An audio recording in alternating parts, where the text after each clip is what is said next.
Hello? There you go. All right. So, is there anyone that is here for absolutely the very first time? Yes, I recognize, or don't recognize, as the case may be.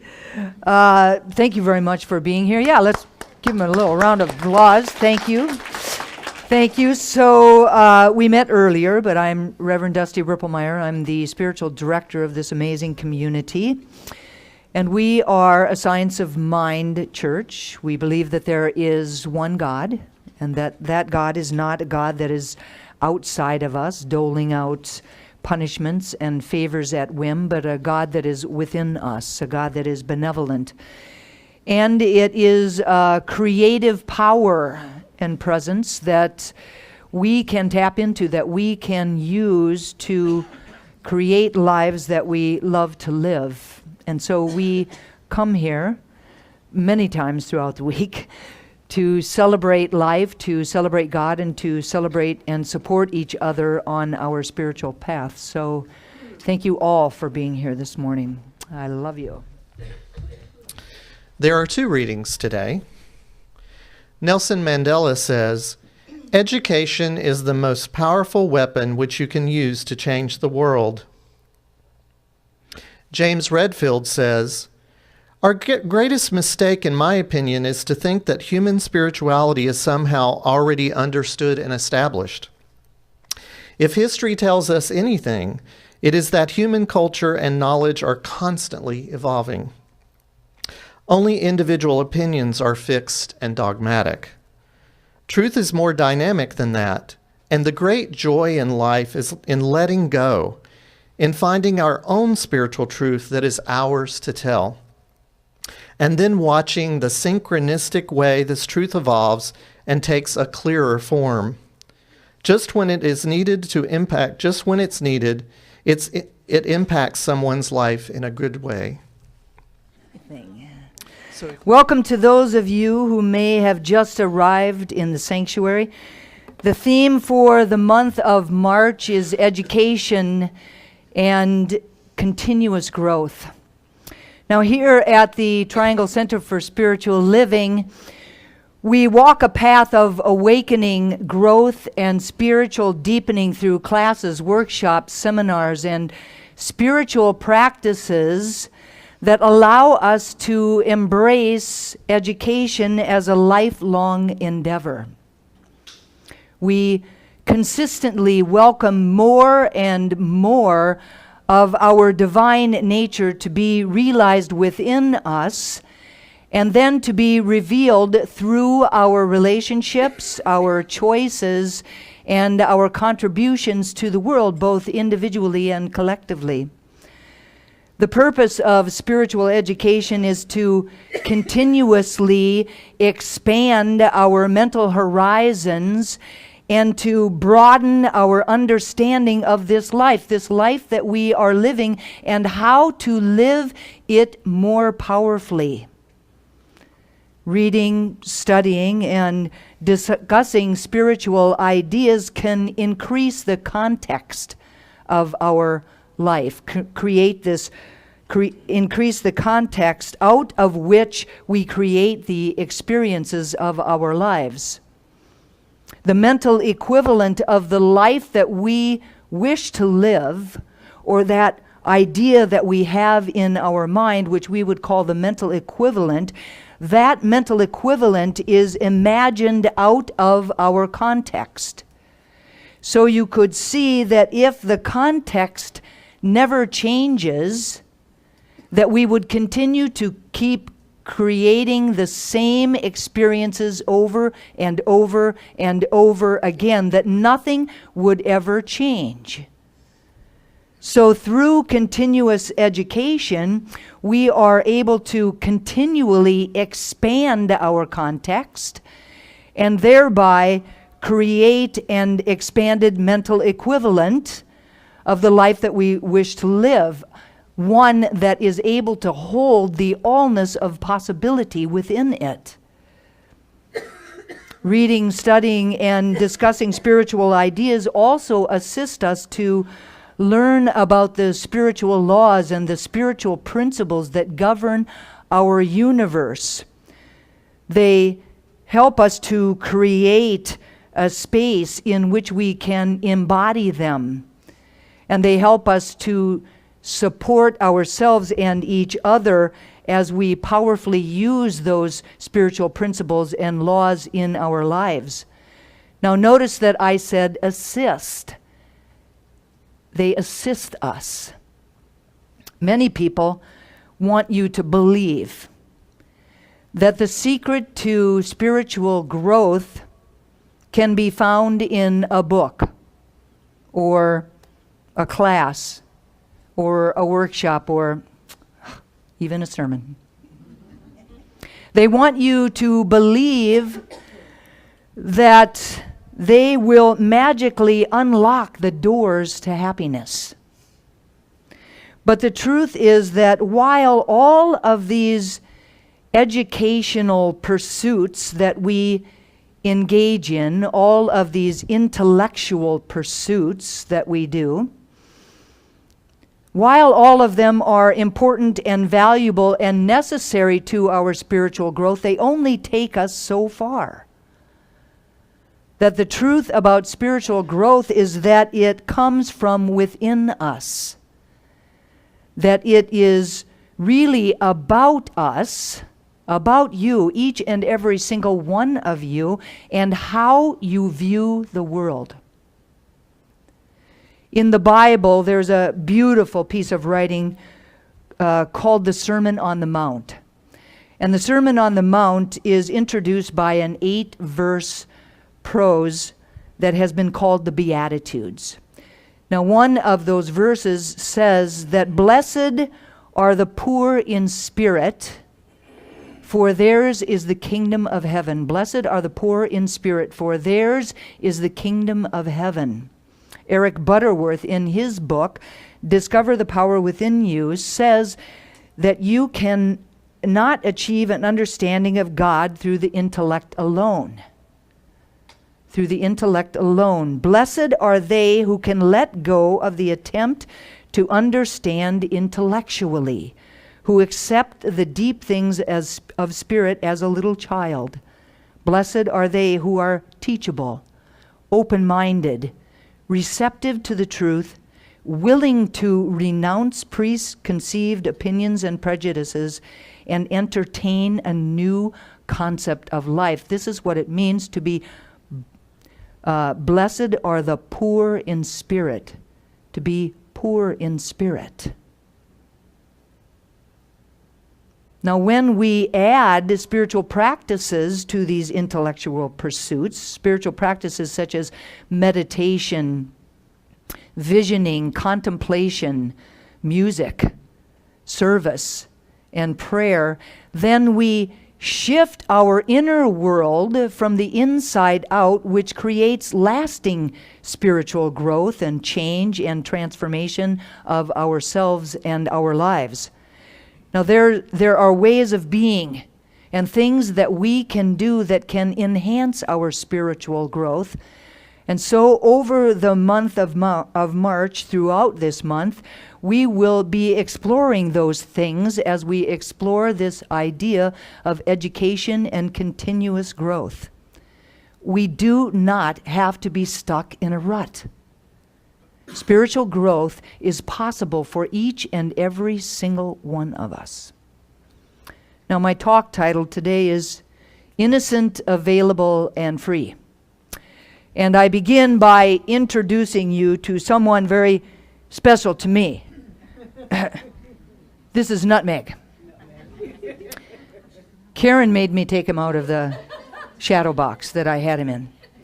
Now, some of you may have already met Nutmeg, and some of you have not. Now, Nutmeg holds a very special place on my altar and on every altar that I've ever been asked to contribute to in different classes or different workshops or different retreats over the last 10 years.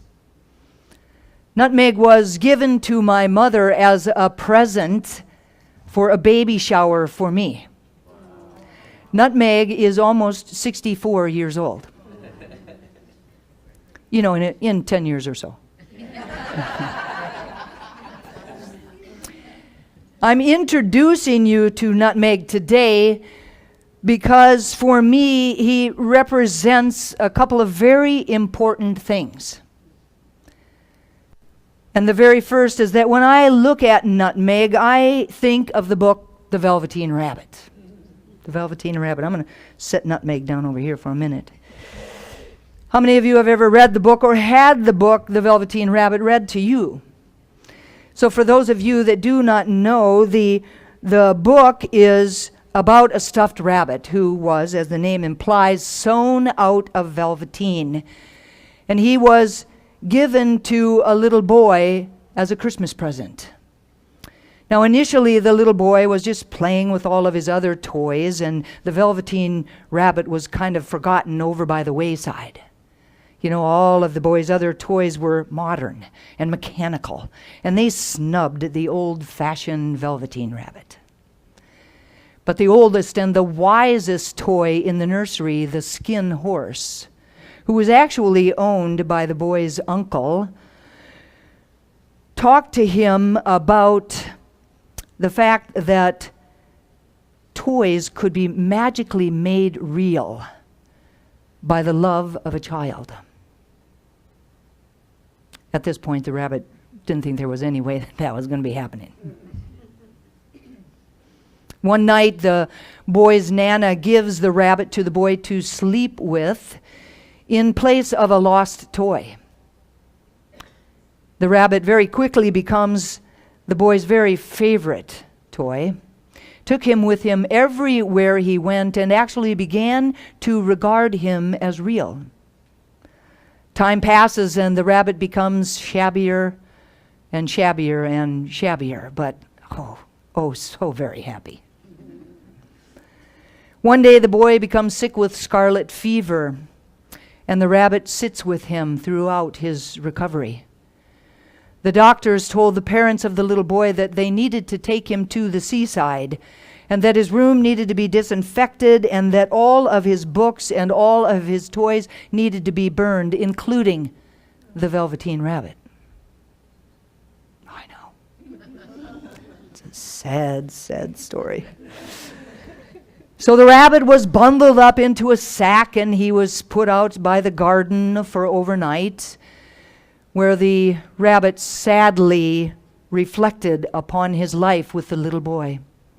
He was so sad that he began to cry, and as he cried, a real tear came out of his eye and landed on the ground in front of him, and where it landed, a beautiful flower came out of it. And then a fairy stepped out of the flower. And she comforts the Velveteen Rabbit, and she introduces herself as the nursery magic fairy.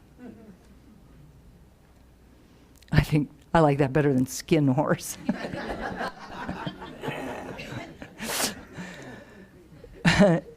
She says that because he's old and shabby and loved, that she can and will take him away, and that she will turn him into real to everybody, not just to the boy. And so they go off into the forest, and she meets the other rabbits, and then she gives the Velveteen Rabbit a kiss. And true to her word, the Velveteen Rabbit became real and went off with the other rabbits into the forest. It's a better story now, yes? Sandy's up here smiling. The next spring, the rabbit actually goes back to just take a peek at the boy. And in that moment, the boy recognizes a resemblance to his Velveteen Rabbit. And the love had come full circle. Nutmeg reminds me of the Velveteen Rabbit in that, he's pretty shabby. He's pretty shabby. So shabby, and so much so that I typically keep him in a shadow box, but Karen thought he looked too scary in there. He's missing an eye. He's got threadbare fur all over his body, even some holes that these pins can't even. Betty tried to sew him, and every time she touched him, he just fell apart more and more. The stuffing that used to fill him up has settled so much down. It's kind of like for us, you know. It's settled down so much down into here that it won't even support his neck anymore. But I still feel the love. I still feel the same love that I felt when my mother first gave him to me. Nutmeg reminds me of the power and presence of unconditional love. The unconditional love that is within us and surrounds us. The unconditional love that is the truth of our very souls. Because my mother received him around the time that I arrived, he also reminds me of the innocence that we arrived on the planet with.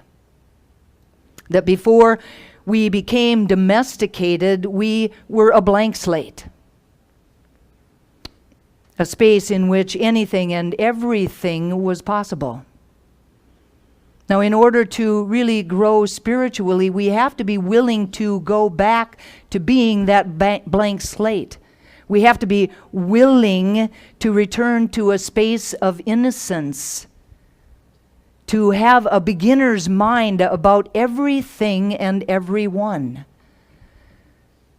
We have to be willing to loosen our grip on all of our judgments and to let go of old worn-out beliefs, expectations, and stories that no longer serve us. We have to be willing to let go of the past and make a daily choice to live life as a beginner without any expectation. Have you ever heard of the expression beginner's luck? Maybe it was you that had the beginner's luck. Maybe it was somebody that you knew. Maybe it was somebody you read about that seemed to have this beginner's luck. Maybe it was the first time you ever went bowling and whoo, out of your head you scored 300. First time. Maybe it was when your friend made a delicious, amazing, beautiful chocolate souffle the first time she ever tried. Or maybe, like me, you heard about Reverend David Alt from Atlanta, the CSL in Atlanta, who caught a 47-pound king mackerel the first time he ever went deep-sea fishing. Beginner's luck. Well, I have to tell you, as a metaphysician, I do not believe in luck. There is no randomness in the creation of the experiences of our lives. Everything unfolds for us in accordance with our consciousness, with the thoughts, the beliefs, and the feelings that we hold to be true. As within, so without. Reverend David Alt says, this anomaly, seen as beginner's luck, may be more accurately defined as beginner's allowing. I love that. Beginner's allowing. As beginners in anything, we haven't yet developed our muscles of cynicism. We're not clinging to our disappointment or to the resistance accompanied with doubt. With beginners, there's still a sense of optimism, a childlike clean slate of acceptance where all kinds of possibilities stand on tiptoe. A natural expectancy of good that seems to whisper to us, of course, of course. There is a story about a professor who visited a Japanese master to inquire about Zen. The master served tea. When the visitor's cup was full, the master continued to just keep pouring. And as you can imagine, the tea, wow. The tea,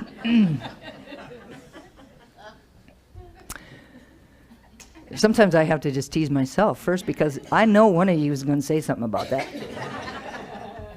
So the tea spills out of the cup and just all over the table. The cup is full, said the professor. No more will go in. Like the cup, said the master, you are full of your own opinions and speculations. How can I show you Zen unless you first empty your cup? In order to continuously expand our mental horizons and broaden our understanding of this life and to live it more powerfully, we have to be willing to empty our cup first. Innocence. When I think about the word available, my thoughts go first to God. Ernest Holmes says, metaphysically, we recognize the universal spirit as the source of all life and inspiration, an infinite self-knowingness, which we grasp only in part, but which is ever available, since the kingdom is omnipresent, ever present, ever available, always ready, willing, and able to give us the kingdom of heaven here on earth. This universal spirit flows through all of life, including us, everywhere, at all times, and all that we have to do is to be available to it. Just be available to it. It is said that God can only do for us what God can do through us. Be available. So the invitation today is to be available, or at the very least, be willing to be available to the flow of God, to the flow of peace, to the flow of joy, to the flow of creativity, to the flow of abundance, to the flow of unconditional love that is always seeking to be expressed through and as us. Be available. When I think of the word free, I recognize it as a state of being, as a state of consciousness, an aspect of God that we arrived on the planet as. Ernest Holmes says, the divine plan is one of freedom.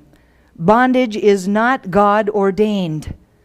Freedom is the birthright of every living soul. All instinctively feel this. The truth points to freedom under the law.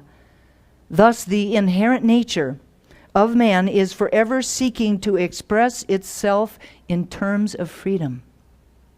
We do well to listen to this inner voice, for it tells of a life wonderful in its scope, of a love beyond our wildest dreams, of freedom which the soul craves. So freedom is knowing that you are not this body. Freedom is knowing that you are not the mind. Freedom is knowing that you are pure consciousness. It is knowing that you are a divine emanation of God, created by God, out of God, that all that God is, you are. It is knowing that you are one with freedom itself. The underlying truth, the underlying truth is that whenever we are conscious of God, whenever we are conscious of our unity with it, we are made free. The truth shall set you free. The freedom of God, the freedom of God is our birthright. It is always there. It is always there. It is just like we always need to remember that the sun, which is hiding behind the clouds, is not gone. Our freedom is also never gone. It is always right there, perhaps hiding behind the mist and the dirt and the grime of the journey, but it is not gone. It is always there. It is who and what we are. We need to remember always our unity with God and therefore our unity with freedom in order for it to be the experience of our life in all circumstances. When an individual becomes able to regard the self as both one with God and also as an individualized expression of God, then their experience will be one of freedom. So powerfully repeat after me. Today I remember who I am as the very essence of freedom itself. Today I remember who I am as the very essence of freedom itself. Today I take responsibility for my experience of freedom. Today I take responsibility for my experience of freedom. I recognize that no one or no circumstance can imprison me. I recognize that no one or no circumstance can imprison me. I am free to choose how I will respond in each and every moment.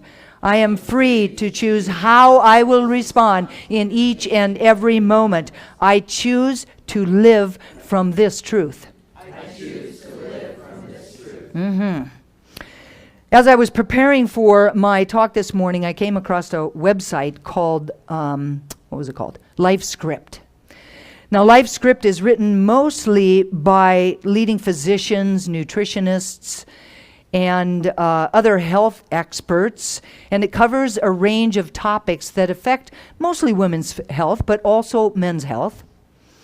And I found on this website an article by Ashley Frank, and the article was entitled 10 Steps Towards Spiritual Growth. And I share 3 of them with you this morning.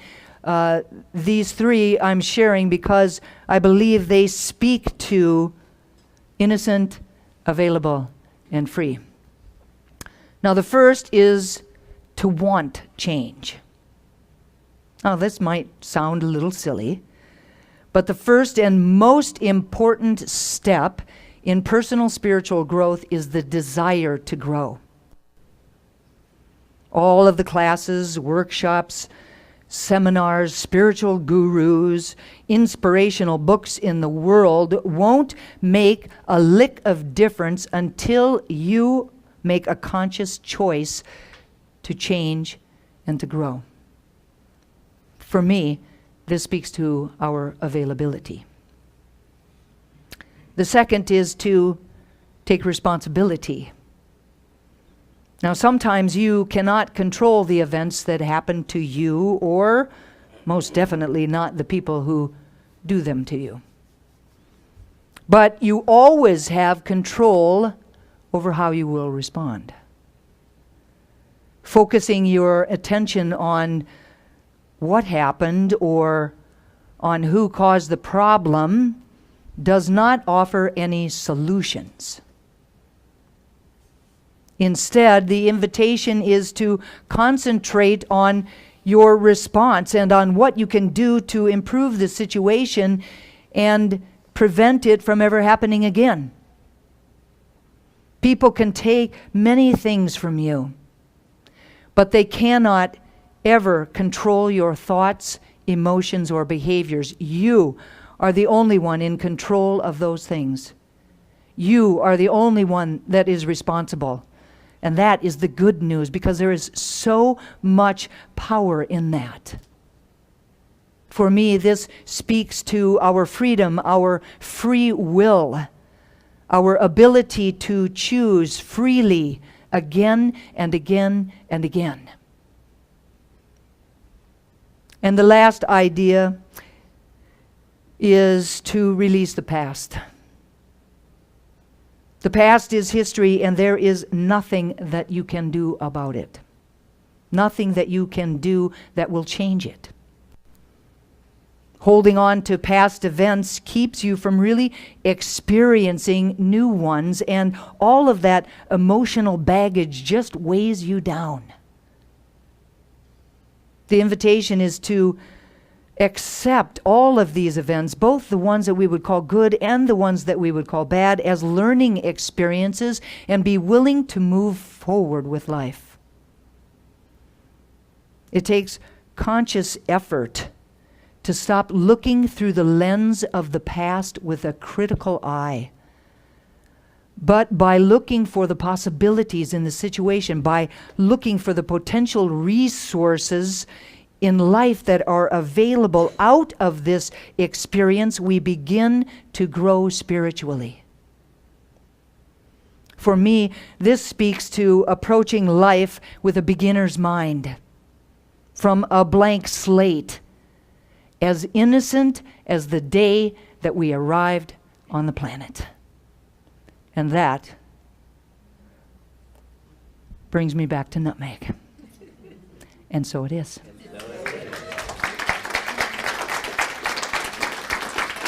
Let's turn within.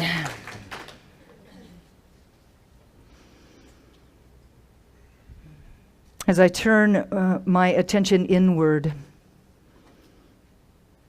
I recognize the one spirit, the one mind, the one life, the one love, the one creative power back of everything that there is. I call this power and presence God, and I know that it is everywhere.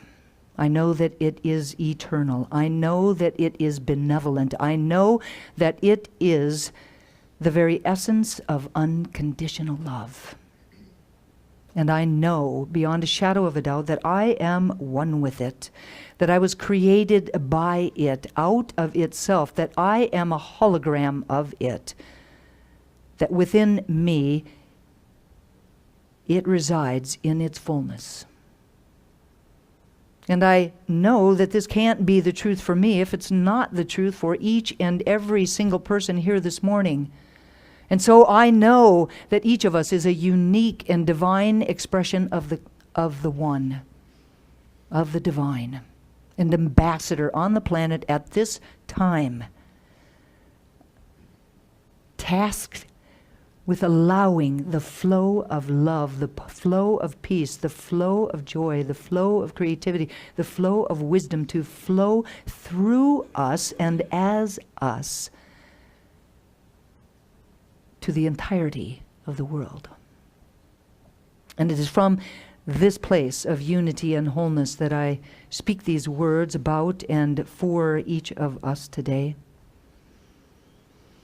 Truly knowing that we are spiritual beings having a human incarnation, and that no matter what our human perceptions may be telling us, that that is the truth of who we are.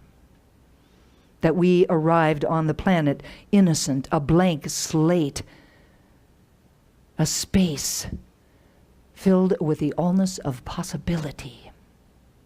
I know that we arrived on the planet free, that it is who and what we are.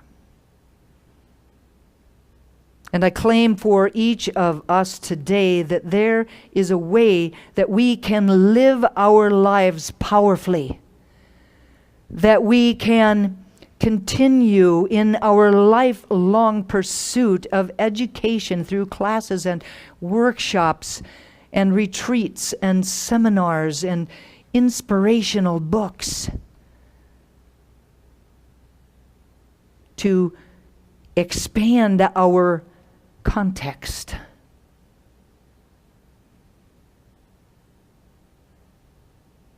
which then expands our mental equivalent, a mental equivalent that is more than capable of holding the expanded, brilliant, magnificent life of our dreams. I claim ease and grace for us around stepping into that life.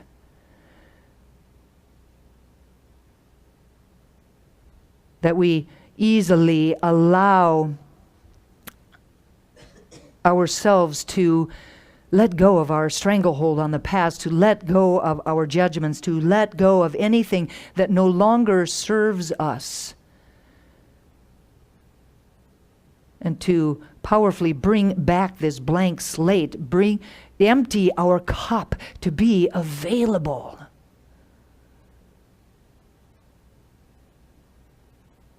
I know who we are on the planet. Each one of us in our own unique and individualized ways is significant, is important to the whole.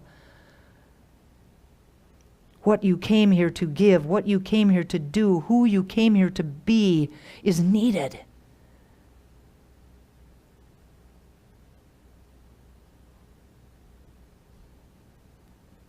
And I know that we are not alone in this, that we are guided, guarded, fueled, fed, supported